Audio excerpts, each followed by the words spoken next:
Piece party के प्रदेश अध्यक्ष ने आगरा में की जातिगत टिप्पणी। बोले संजय गुर्जर, बनियों को दुकानें चलाना ठीक लगता है, सत्ता नहीं। कारगिल शहीद दिवस पर भूले शहीदों को नमन करना। जैसे जैसे विधानसभा चुनाव नज़दीक आते जा रहे हैं वैसे वैसे नेताओं की जबान भी तीखी होती चली जा रही है। पीस पार्टी के प्रदेश अध्यक्ष संजय गुर्जर आगरा में संगठन की समीक्षा बैठक करने के लिए पहुंचे, जहां पर उन्होंने एक जाति पर जातिगत टिप्पणी की। उन्होंने कहा कि बनियों को सिर्फ दुकानें चलाना ठीक लगता है, सत्ता चलाना नहीं। वह सत्ता को छोड़कर के सिर्फ दुकानें ही चलाएं।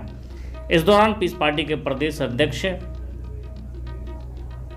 एहकाम इलाही निज़ाम मुस्तफ़ा के मिशन पर भी उन्होंने कहा कि यदि वह सत्ता में आए तो वह भारतीय संविधान के आधार पर ही सरकार चलाएंगे, एहकाम इलाही निज़ाम मुस्तफ़ा के आधार पर नहीं चलाएंगे।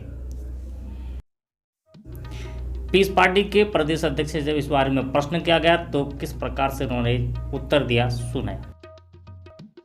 मैंने सही कहा है। देखिए, जब लोगों का जो पेशा है उस पैसे से अलग हटके उस पैसे को भी नहीं वो छोड़ रहे हैं और सत्ता पे भी कर रहे हैं, तो पूरा देश फिर क्या करेगा? यानी कि आप और हम लोग क्या करेंगे?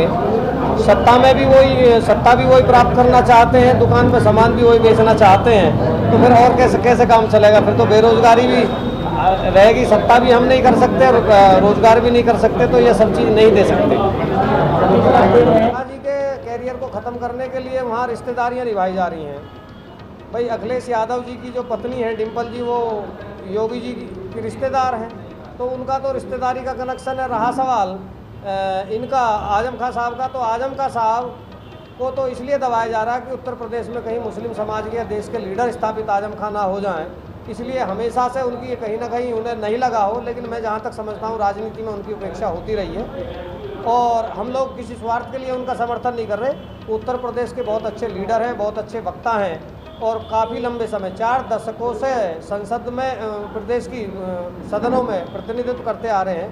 इसलिए हम इस बात के लिए, भले चाहे उनके स्थान पर हिंदू होता हम उसका भी समर्थन करते, वो मुस्लिम है उनका भी हम समर्थन कर रहे हैं। अच्छे लोगों का पीस पार्टी हमेशा समर्थन करती है। देखिए, आज शहीद कारगिल दिवस है, किसी शहीद की प्रतिमा पर माल्यार्पण किया पीस पार्टी ने? जी, आज शहीद कारगिल दिवस है, पीस पार्टी के प्रदेश अध्यक्ष होने के नाते आप आगरा में क्या किसी शहीद की प्रतिमा पर माल्यार्पण? देखिए, मैं समझता हूँ क्योंकि मीडिया के लोगों से कभी झूठ नहीं बोलना चाहिए, क्योंकि झूठ की जो परंपरा है तो वो जो सत्ताधारी दल है उसी ने बहुत ज़्यादा डाल दी। बहुत सारे लोगों ने कहीं ना कहीं, हमारे साथियों ने जिनके जहन में ये बात रही होगी, उन्होंने निश्चित तौर से किया होगा।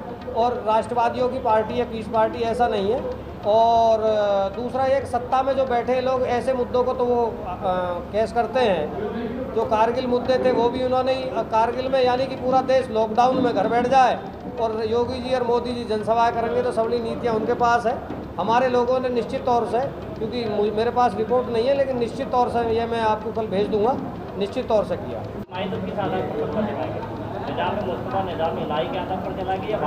देखिए, निज़ाम मुस्तफ़ा और निज़ाम इलाही भारतीय संविधान के आधार पर ही सरकार चलेगी, लेकिन निज़ाम मुस्तफ़ा और एहकाम इलाही एक ईश्वरीय दूत का पैगाम है और उसके नियमों के आधार पर उसको अगर कहीं सरकार में शामिल करके लोगों के साथ इंसानियत का बर्ताव कर रहे तो एहकाम इलाही की सरकार कहाँ होगी? सरकार तो संविधान की होगी।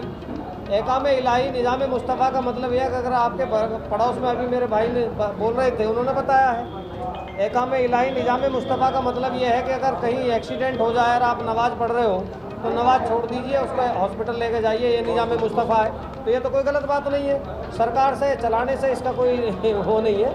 निज़ाम मुस्तफ़ा तो ईश्वरीय दूत का पैगाम है और शांति का पैगाम देता है।